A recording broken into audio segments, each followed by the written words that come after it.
friends, and thank you so much for serving on this Sunday, September 22nd, 2024. Before I show the lesson, I just want to quickly show this to you. I am currently in the second and third grade classroom. So there's the door you enter on the other side of the sink.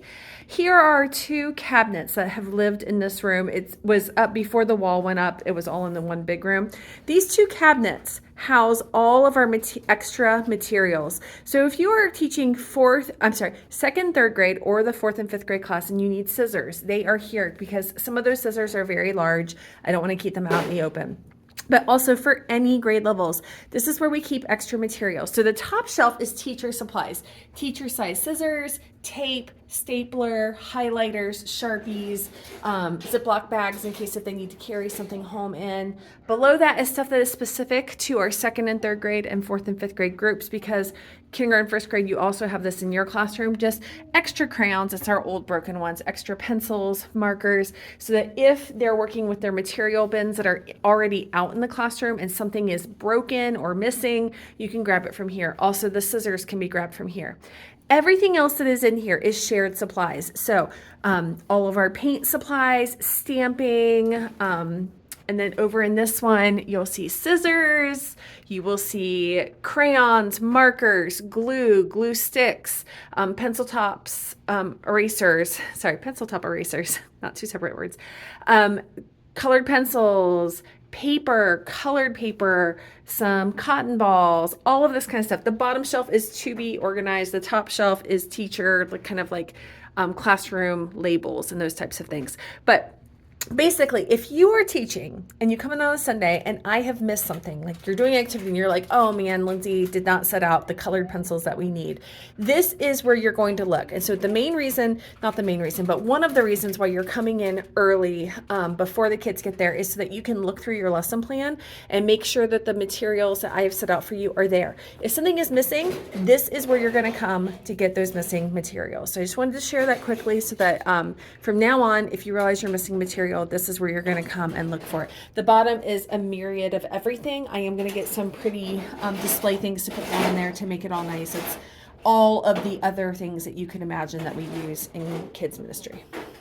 Okay, so now coming to our small group lessons, I'm going to give you a really quick run through of what to expect today with our schedule first. This is going to apply to everyone. It is Memory Verse Sunday. This is a 5-Sunday month, but on the 4th Sunday is when we do our memory verse. So at 10 o'clock is when you need to begin your activity. So kids are still going to be walking in. It doesn't matter. That activity starts at 10 for belong. And then at 10:10, you're going to switch into your believe activity. Normally, when it's a normal schedule, that is the time when you're switching to the large group classroom, but it is different this week because it is Memory Verse Sunday. So belong activity, believe activity. And the theory is that you will be able to get through both of those activities before you go into the memory verse in the sanctuary. So your floater for this week, which I believe is Kristen, will come to get you when it is time for you to line up outside the sanctuary. So you're going to do those two activities until she comes to get you. If you have extra time, that's great. If you as a teacher want to go ahead and start working on your become activity a little bit early while you're waiting, sure. If you don't want to and you just want to spend more time talking and focusing in on those two activities, and that's great too. Following the memory verse in the sanctuary is when we're going to do the large group lesson. So that's not going to be an exact time. Basically, the rest of the time is not going to be exact because we don't know exactly what time they're going to be ready for us in the sanctuary, as well as what time we'll be done in there.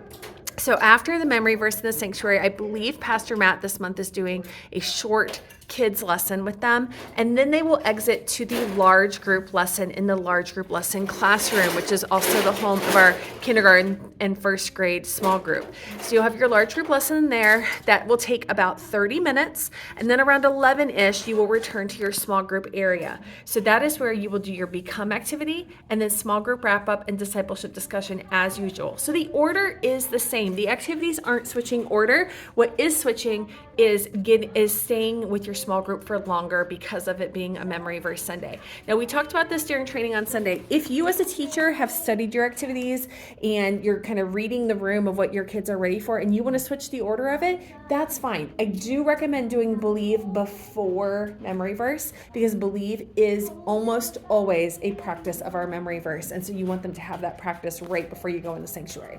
So here's the cart that you guys have seen for the last 6-7 weeks now.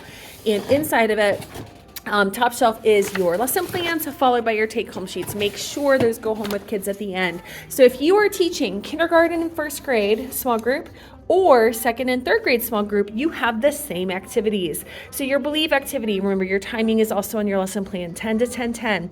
Go, stop, control. You know you need no supplies for this. So you can look at here, it is scripted if you prefer that. Or if you feel like you know it well and you can go off script, then that is great too. So make sure you read through this before the kids are here so you know kind of where this lesson is going with the kids. And that is for both kindergarten and first grade small group as well as second and third grade small group.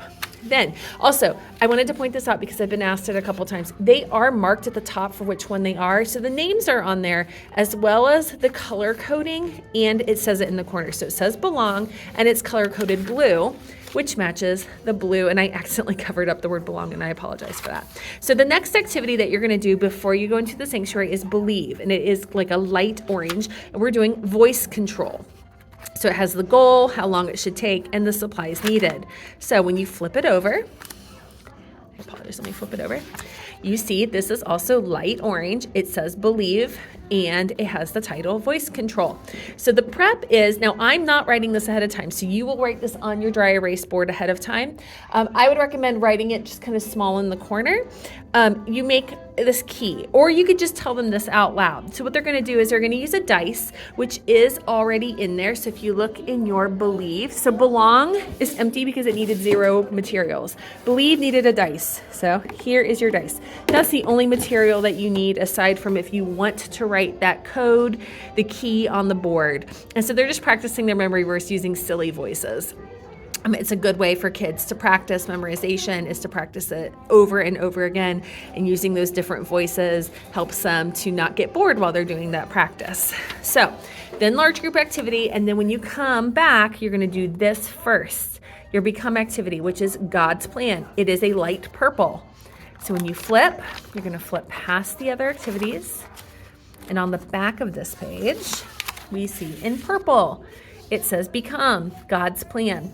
You need a 12-piece jigsaw puzzle. Now, I went a little bit off script with that and got a little bit different. Now, these puzzles, most of them do have a picture, so you're gonna wanna pull that picture out as you hand it to the groups, and you're gonna read through here and help them to do puzzles without a picture ahead of time, and they can work in smaller groups. It says 1 for every 4 kids. I don't know that I had enough puzzles to do that, so you can make the groups as small or as big as you have. If you have 24 kids, I believe that there's 3 puzzles. So you could do 6 kids in a group, you could do 7 kids in a group, 8 kids in a group, whatever it works for the number of kids that you have on this Sunday. And it is, again, as always, it is scripted. You don't have to follow the script exactly. In fact, I would prefer that you didn't. I'd like for you to use your voice so that the kids get to know you and your personality, not just the bright curriculum.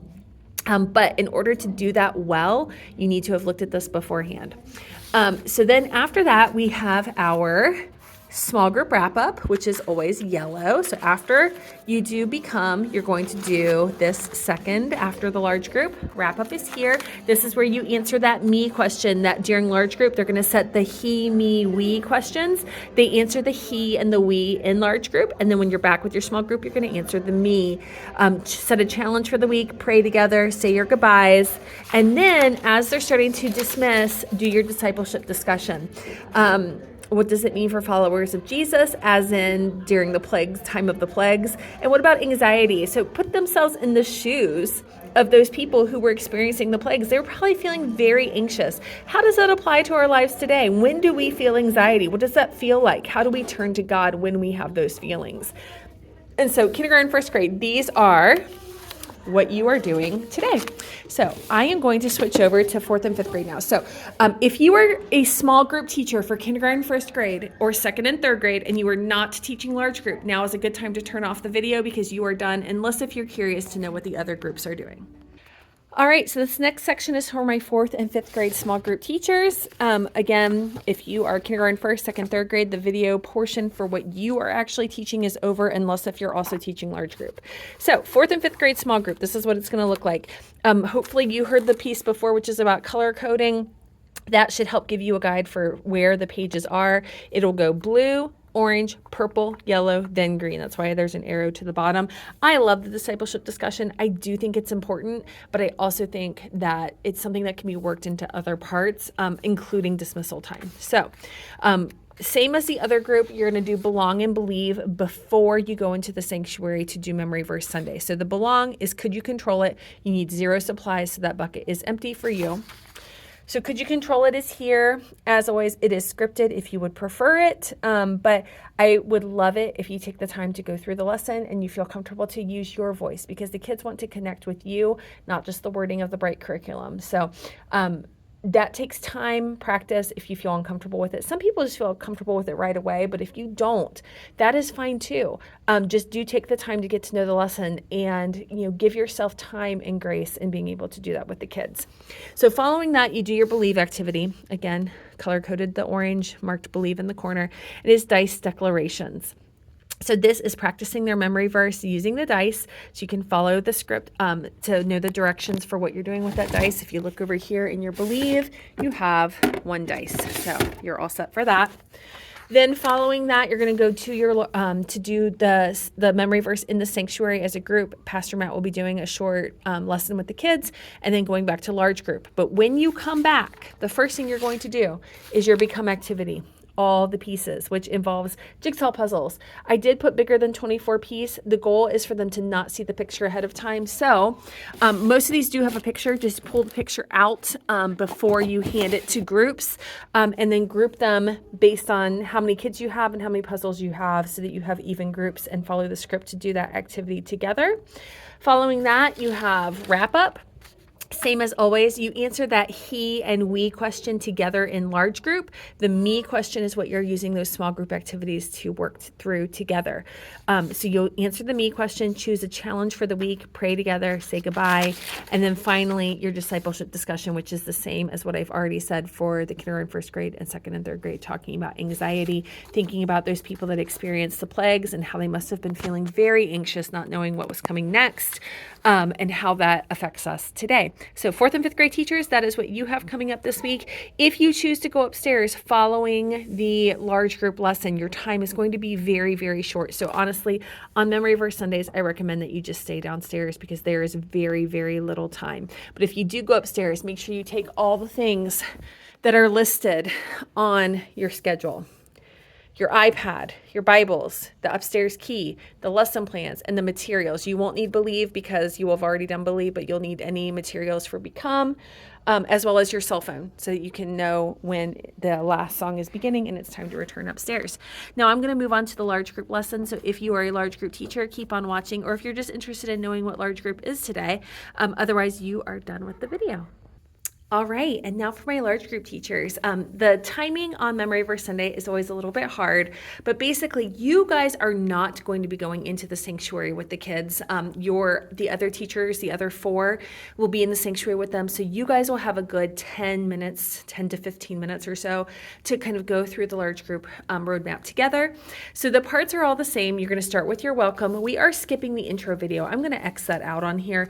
The intro video involves them drawing a picture, which involves passing out a lot of supplies and we don't want to spend our time doing that. So I'm actually going to mark a big X through the intro video. So you're going to do the welcome without the intro video, which involves using a metal pot and a wooden spoon and a blindfold. Well, I have your metal pot and your blindfold. Wooden spoon is being delivered by somebody else before Sunday.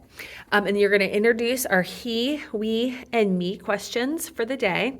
And then you're going to move into Find It in the Bible. Remember, this is a banner up above the bulletin board. Draw the kids' eyes to it about how today's story about the plagues, it is a very it's a complicated story. It probably will feel very sad, but it is important to understand how it played into God's big story. So you're going to look this, you're going to look for where it's located in Exodus chapter 7 through 12. So on the Bible that is on stage, you want to show this to the kids at this point.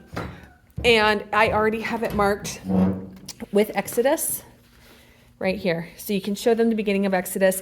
What I always recommend is starting by showing them that table of contents at the beginning, because that is going to be their best guide for finding their books of the Bible until they feel more comfortable with where they're located. Even once they're comfortable, the table of contents is awesome. And so showing that to them, okay, here's Exodus. It's the second book of the Bible. And then finding where the story from today is located in Exodus. So that is what you're going to do there.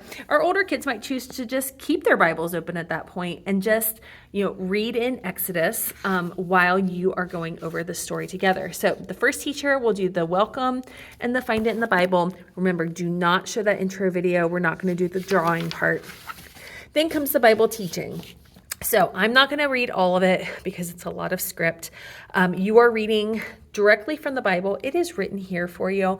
You can hold your Bible up and make sure they understand that this part comes from the Bible. So you're reading directly from Exodus 7 here, Exodus 8 here and here, talking about these different plagues. And so during it, you're going to pray first and go through the lesson. At different points, you are going to have kids looking for envelopes. So there's envelopes hidden all over the room with numbers 1 through 10. So for instance, here's a 10, here's a 9. I had my kiddos hide them. They're all in the windows. So when kids are looking for them, just know that they're going to be in the windows. So choose one kid to bring envelope 1 up, then envelope 2. Keep talking as they're doing that so that will save you some time since you only have 10 minutes to do this. So you're going to read through the plagues, and then point to Jesus at the end. How does this story point us to Jesus? Then following that, this is when you're going to jump into your review and then your wrap up. And this is where you can save your time. So we only have about 30 minutes. If you realize that you are running really long on Bible teaching, then this is where you can cut things. You can cut the questions. You could cut the video if you needed to. I like the video a lot, so I would try to show the video. But then if you feel like you are running short on time, questions can be taken out. But here is the video and the questions if you have the time. And then following that, these are important to hit, but you can do it very quickly. You answer the he question and the we question. You share with the bright idea, God is in control of all things. Remember, you actually would not really need to do this because they already have done their monthly memory verse in the sanctuary. And so you could skip those 2 parts to save you some time. So I'm going to X out the memory verse in the verse video, as well as that intro video at the beginning where they're drawing a picture. And that is it for large group today. So hopefully that answers any questions you have. Here is our schedule. Again, I'm going to hold it on there while I wrap up. Thank you guys so much for serving today. We are so thankful for the impact that you're having on these kids' lives. You guys are making a huge difference to these kids. Hopefully you're seeing some of those seeds being planted, but even if you're not, know that this is a marathon and you guys are critical for us to help reach kids to share Jesus. So thank you so much for serving, and I will see you on Sunday. If you have any questions, do not hesitate to reach out. You can call me, text me, or ask me in person when you see me, and I will talk to you soon. Thank you.